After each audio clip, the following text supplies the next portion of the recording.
भाइयों बहनों, मैं हूं नरेश नंकारी। यूं ही नहीं जुड़ा हूं मैं संत नंकारी मिशन से। संत नंकारी मिशन में आत्मा के कल्याण की बात तो की ही जाती है, मोक्ष कैसे मिले इस बारे में तो बताया ही जाता है, और ये ब्रह्म ज्ञान तो यहाँ दिया ही जाता है।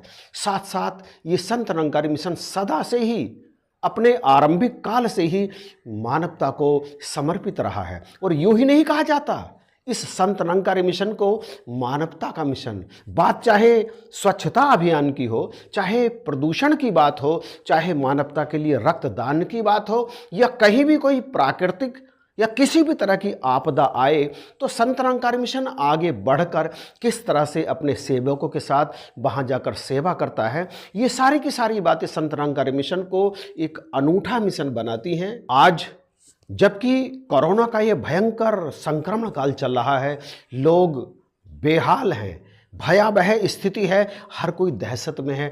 ऐसे में संत नंकारी मिशन सेवा करने में पीछे नहीं है।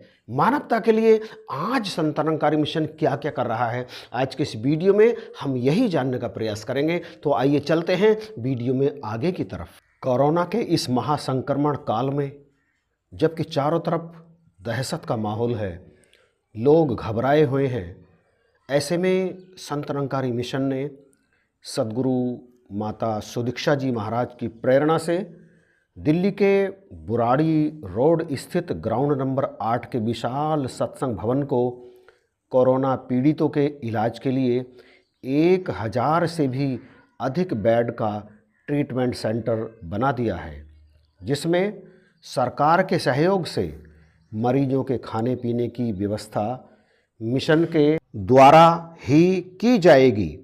दिल्ली के स्वास्थ्य मंत्री सत्येंद्र जैन ने इस सेंटर का निरीक्षण कर मिशन के सहयोग की सराहना की है। देश के अन्य कई नगरों में भी नंकारी सत्संग भवनों को कोविड ट्रीटमेंट सेंटर में बदला जा रहा है। सद्गुरु माता जी पहले ही देश भर के हर सत्संग भवन को कोरोना मरीजों को समर्पित करने के निर्देश जारी कर चुकी हैं। पिछले वर्ष 2020 में भी संत नंकारी मिशन ने कोरोना पीड़ितों को तमाम सहायता उपलब्ध कराई है। प्रतिदिन 1 लाख से अधिक लोगों को भोजन दिया गया, 1 लाख से अधिक परिवारों को राशन किट बांटी गई। पीएम केयर फंड में 5 करोड़ की धनराशि का योगदान दिया गया, जिसकी स्वयं प्राइम मिनिस्टर मोदी जी ने ट्वीट कर प्रशंसा की थी। इसके अलावा पंजाब, उत्तराखंड, हरियाणा और महाराष्ट्र के सीएम फंड में भी 50-50 लाख का योगदान दिया था। दिल्ली सरकार को 10,000 पीपीई किट उपलब्ध कराई गई थी।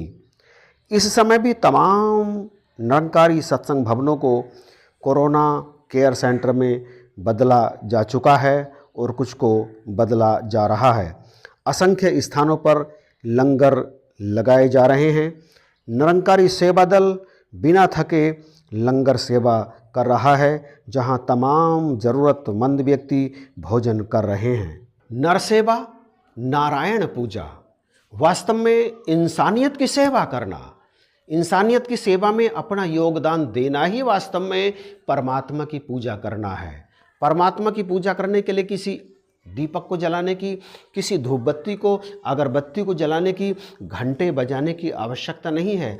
यदि कोई ज़रूरतमंद है, कोई पीड़ित है, परेशान है, उसे सहायता की आवश्यकता है और आपने यदि उसकी सहायता कर दी, जितनी भी आप कर सकते हैं, जितनी भी आपकी सामर्थ्य है, तो समझ लीजिए हो गई परमात्मा की पूजा, हो गया ईश्वर खुश। इसलिए बख्शिश करो, कृपा करो। हम सब भी, हम जितनी औकात रखते हैं, परमात्मा ने जैसा हमें बनाया है, उस स्तर पर हम भी तमाम ज़रूरतमंदों की और पीड़ितों की सेवा करें। ऐसा करने से हमें जहां संतुष्टि प्राप्त होगी, वहीं परमात्मा भी हमसे खुश होंगे और हमारा इंसानियत के प्रति भी कुछ योगदान बन जाएगा। तो बख्शिश करो, कृपा करो। ये जो काल है, जो विपत्ति काल है, जो इंसानियत इस समय सिसक रही है, तड़फ रही है, ऐसे में इंसान ही इंसान की मदद कर सकता है। और इंसान इंसान की मदद जब करता है तब ये समझना चाहिए कि उसके अंदर से परमात्मा इंसानियत की मदद करने के लिए स्वयं उतर कर आए हैं। तो इन्हीं शब्दों के साथ दास आप जी से इजाज़त चाहेगा। जय हिंद, नमस्कार और प्यार भरी धन्यवाद।